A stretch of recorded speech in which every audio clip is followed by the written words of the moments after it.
أهلا بيكم في حكاوي تاوي وحكاية جديدة من حكاياتنا. والحكاية النهاردة الحقيقة عن عدة وثائق قديمة، مهمة جدا، عثر عليها في القرن الخامس قبل الميلاد في جزيرة آبو، اللي هي جزيرة فيلة أو جزيرة إليفانتاين آيلاند في أسوان.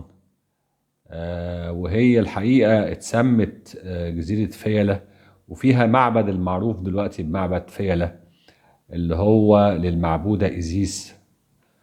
واتسمت فيلة أو إليفانتين آيلاند علشان هناك لما تروح لو شفت الصخور، وانت مثلا راكب المركب رايح الجزيرة دي ورايح للمعبد بتاع فيلة، بتشوف الصخور مرسومة أو سبحان الله على طبيعتها. يعني هي مش مرسومة، لكن الصخور نفسها بطبيعتها مشكلة شكل فيل، فعشان كده سموها جزيرة فيلة أو جزيرة إليفانتين آيلاند في أسوان. الوثائق اللي عثر عليها في الجزيرة دي في القرن الخامس قبل الميلاد هي وثائق آرامية. وآرامية دي اللغة سامية بتخص الشعب أو القبائل الآرامية اللي هي عاشت في جنوب وشمال سوريا وفي بلاد الرافدين، وكانوا عايشين الحقيقة جزء منهم في أسوان في القرن الخامس قبل الميلاد.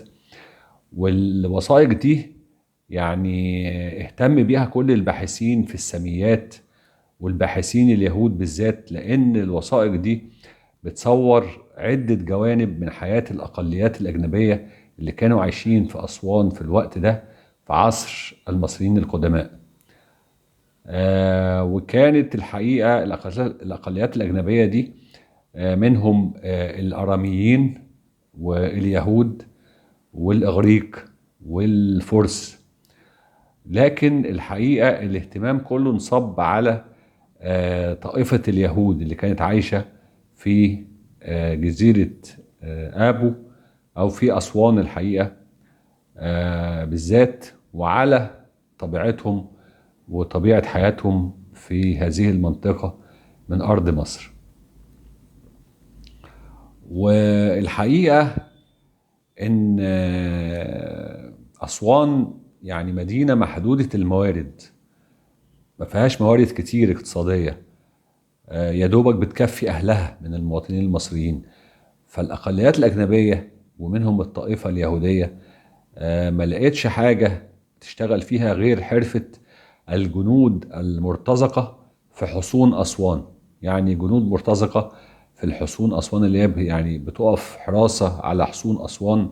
وأسوان كانت هي همزة الوصل بين يعني مصر أو صعيد مصر وبين النوبة وما وراء النوبة. وازاي دخل بقى اليهود او وصلوا للمنطقة دي ازاي واستوطنوا فيها وعاشوا فيها؟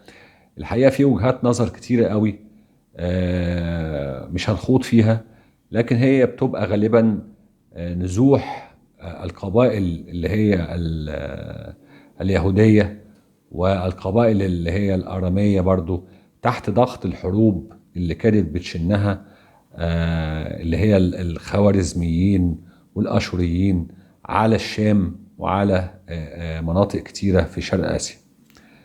فكانوا بيهربوا حتى من النزاعات بينهم وبين بعض، يعني اليهود كان في برضو نزاعات بينهم وبين بعض، وكانوا بيهربوا بقى من مناطق النزاعات والحروب لأماكن أكثر أمنا، فوصلوا مصر وعاشوا في حتت كتير في مصر، لكن الوثائق دي خاصة بمنطقة أسوان. بعدين بتذكر الوثائق ان بدأ يتزايد اليهود بقى في هذه المنطقة نسبيا في معسكرات أسوان على الحدود الجنوبية خلال عصر الاحتلال الفارسي، وكانوا من أدوات الاحتلال الفارسي. يعني الاحتلال الفارسي استغلهم الحقيقة، وكانوا هم مخلصين للفرس أكتر من إخلاصهم لمصر اللي هي يعني قوتهم وقدمت ليهم يعني المعيشة وفرصة السكن والعمل وكل حاجة. ورغم اللي قدمته مصر الحقيقة لطائفة اليهود في الداخل والخارج، لأن كان دايما ملوك مصر القدماء الفراعنة بيدافعوا عن الأقليات اليهودية اللي هي موجودة في الشام، يعني خارج مصر كمان كانوا بيدافعوا عنهم، وكانوا بيستقبلوهم في مصر ويشغلوهم كجنود مرتزقة، ويشغلوهم يعني في يعني وظائف مختلفة. لكنهم كانوا دايما أحبارهم والمتنبئين بتوعهم دايما، رغم اللي قدمته مصر ليهم، دايما يتنبأوا لمصر بمستقبل مظلم وشر مستطير على الرغم من كل ده.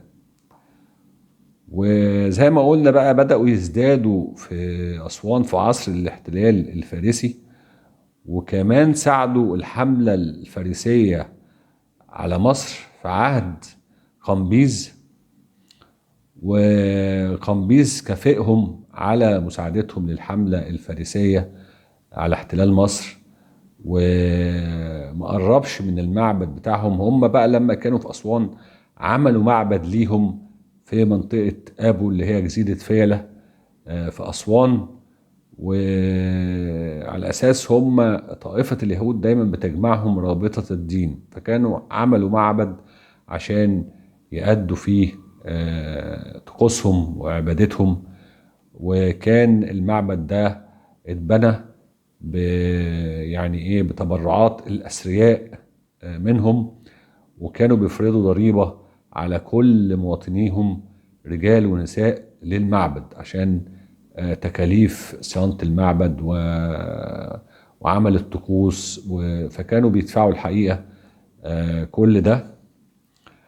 وبعد كده بقى بتقول الوثيقة بتشرح بقى ان برضو على الرغم من ان الفرس كانوا يعني بيكافئوهم على اخلاصهم ليهم في مصر، الا ان ملوك الفرس او حتى نوابهم في مصر، لان ملوك الفرس كانوا بيسيبوا مصر ويخلوا في نائب عنهم في حكم مصر، كانوا بيرجعوا تاني لبلاد فارس احيان كتير. فعلى الرغم من ان يعني ملوك الفرس كانوا مقدرين مساعدة اليهود ليهم في احتلال مصر، الا انهم كانوا ما بيطمنوش ليهم بدون ضمان او رقابة، فكانوا ما بيسمحوا لهمش ان هم يبقوا رؤساء فرق في الجنود. يعني كانت الفرق اللي هم مشتركين فيها بقى الجنود المرتزقة اليهود، فكان دايما يبقى رئيسها من جنسية أخرى، يعني فارسي أو إغريقي أو يعني أي جنسية أخرى، لكن ما يبقاش من اليهود. ورغم كده عمل بعضهم في منطقة أسوان برضو، بعض اليهود عملوا في الزراعة، يعني كانوا بيشتغلوا في الزراعة، وبعضهم اتملك أراضي، وبعضهم اشتغل جبال الضرائب يعني نيابة عن الوالي والي المدينة. وبعضهم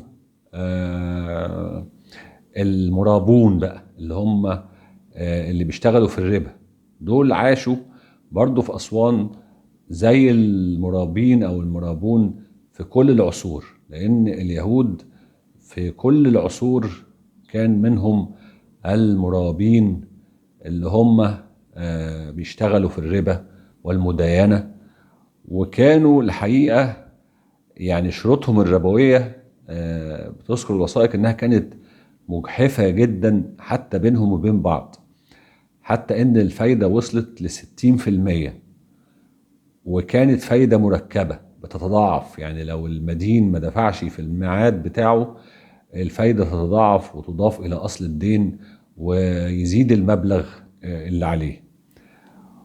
والحقيقة وجودهم برضو في منطقة أسوان حصل طبعا علاقات اجتماعية بينهم وبين المواطنين المصريين والمواطنين اللي في المنطقة بصفة عامة، فحصل تزاوج بين مثلا يعني واحدة يهودية بتذكر الوثائق ان اتجوزت 2 مصريين على التعاقب، يعني واحد وبعدين اتجوزت واحد تاني مصريين، وفي مصري اتجوز فارسية، وفي يهود اتجوزوا مصريات. لكن الحقيقة كان المواطن المصري ليه اليد العليا لما تحصل منازعات أو خلافات ويحتكموا بقى للمحكمة، فكان يطبق القانون المصري على الأقليات الأجنبية دي. والحقيقة بقى إن فضل اليهود بيحتموا بالفرس، ويعني ونسيوا تماما المصريين والشعور القومي عند المصريين اللي هم تحت الاحتلال، وكمان نسيوا يعني تجرأوا على العادات المصرية، فأصبحوا بيقدموا مثلا في معبدهم القرابين من الكباش، والكبش ده عند المصريين القدماء يعني ايه مقدس، لانه كان يرمز للاله خنوم في اسوان اللي هو اله اسوان. فالحقيقه المصريين بداوا يعني يغضبوا منهم ويسخطوا عليهم، ولما حصلت بقى المصريين بداوا في الثورات ضد الاحتلال الفارسي، وبدات حركه وطنيه كبيره.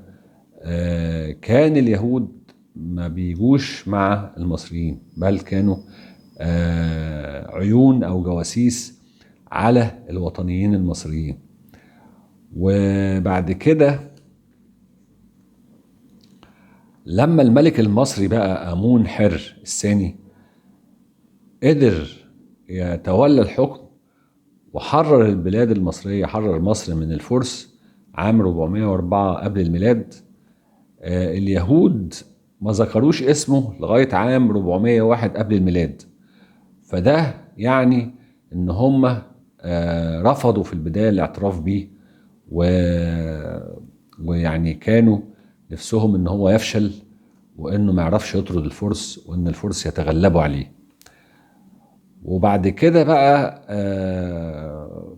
المعبد بتاعهم بالمناسبة اللي هو كان في جزيرة أبو ده بيهدموا المصريين، وطبعا بسبب موقفهم مع الاحتلال الفارسي، ولكن هم بيفضلوا يخاطبوا الملك الفارسي والملوك يعني في كل مكان واصحاب يعني النفوذ ان هم يعيدوا المعبد بتاعهم ويبنوه، ولغايه ما بيبنوه تاني فعلا. وبعد كده بتختفي اخبارهم عام 399 قبل الميلاد، بعد طبعا ما مصر تحررت من الاحتلال الفارسي، بتختفي اخبارهم خالص. وده بيدل على ان يعني ايه ان هم تفرقوا بقى في اصبحوا مش مقيمين في اسوان وتفرقوا في البلاد، وممكن غادروا مصر خالص. وان كانوا بتذكر يعني الوثائق برضو ان هم استعادوا، او بيذكر المؤرخين بقى ان هم استعادوا بعض نفوذهم او كيانهم في بداية العصر البطلمي لما احتلوا مصر البطالمة مرة اخرى. فنجد ان يعني ايه في حاجة غريبة ان هم مرتبطين دايما كانوا بالاحتلال وقوات الاحتلال لمصر، وما عندهمش الولاء للأرض اللي هي قوتهم أو للمصريين اللي هم قدموا لهم كل يعني خير سكن ومعيشة بينهم وعمل. فدي كانت نهاية الحلقة، وأشكركم ونشوفكم في حلقة جديدة على خير بإذن الله.